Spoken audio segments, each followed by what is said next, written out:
There are a lot of tools that you can use to communicate your message to the marketplace. From advertising, which is really about communicating that message in a broad-based way to a lot of people, but it is very much a one-directional communication channel, through to sales promotion, which is the intent of which is to stimulate immediate response to the message, to get people to buy at the point of purchase. Public relations, which is really about building a positive image for the brand and having a credible message through traditional media. Direct marketing, which is a direct communication. It's a dialogue between yourself and your customers where you're giving them an offer that they then respond to so that you can track and measure the response and so that you're able to prove a return on your marketing investment. And finally, personal selling, which is really about a salesperson sitting in front of a customer, generally in the business-to-business environment. This is a big focus, but in retail as well, who convinces the customer to buy your product or service.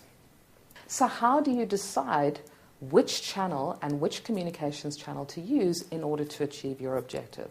Well, it very much depends on who your target market is and what your marketing objectives are.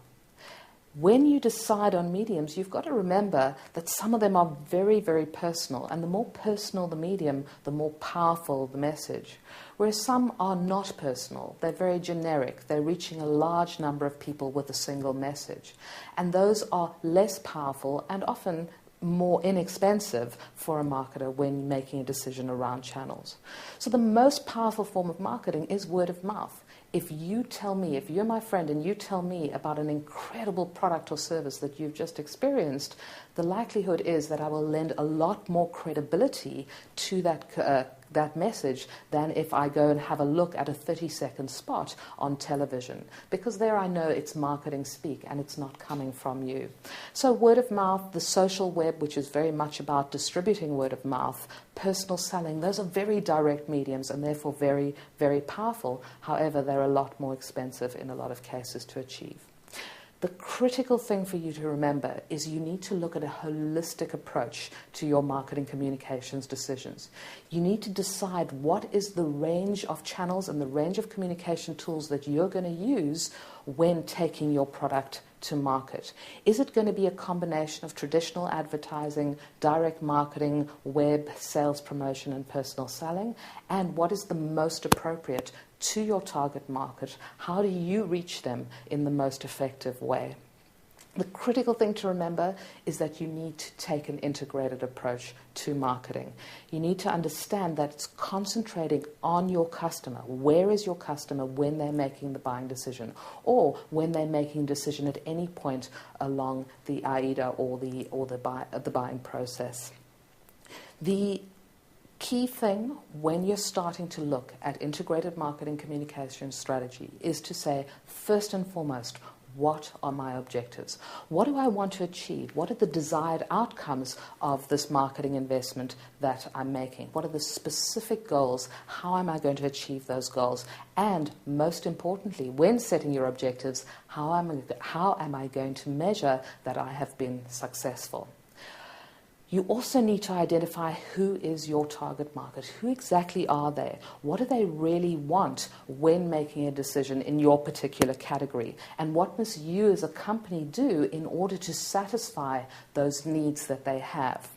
What is the size of the market? What is the growth potential of the market? All of these factors are going to influence the types of channels that you'll use in your marketing communication strategy.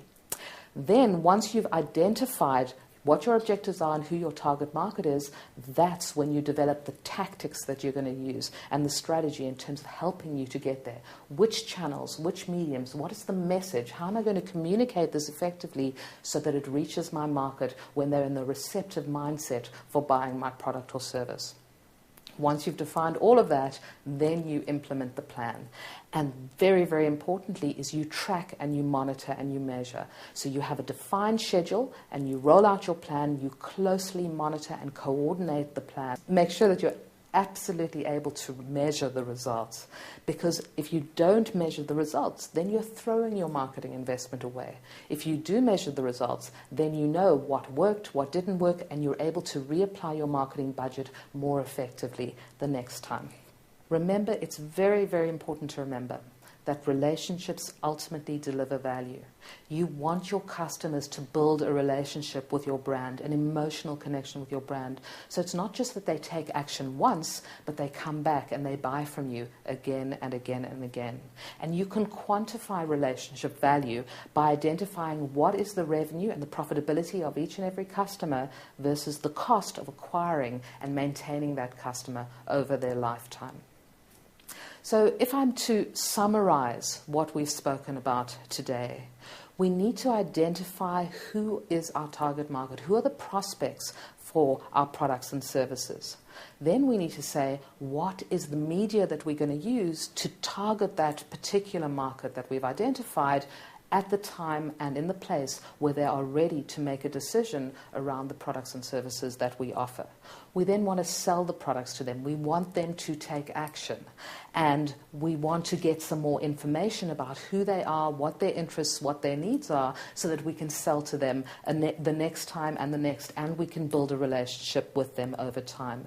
And we do this by building a database of our customers, by asking them for information, by tracking and monitoring and managing what it is that they tell us so that we can become better at communicating with them in the future. We need to talk to our customers regularly. We need to build up that relationship with them over time. And as we're learning about them, we will know what's the next product that we can sell to them. How do we cross-sell? How do we upsell? How do we next sell? How do we grow our relationship with our customers? Because if we do that, we will increase their lifetime value. They will become more loyal to us, and they will generate more business for us. And that all comes from analyzing the information that we hold on our database about our customers. The ultimate goal of marketing communications is to get the right message to the right person at the right time when they are ready to buy your product or service, or when they're out there investigating the product or service they want to buy to meet the need that they have. The most critical thing to remember in today's day and age, that the communication that we send out needs to be relevant to the target market that we are looking at. It needs to be communicated in a responsible and authentic and honest way, because if we get it right from in terms of relevance, and if we're responsible in our marketing efforts, we will get the results, and therefore we'll be able to invest more, to generate more sales, and to become more profitable over time.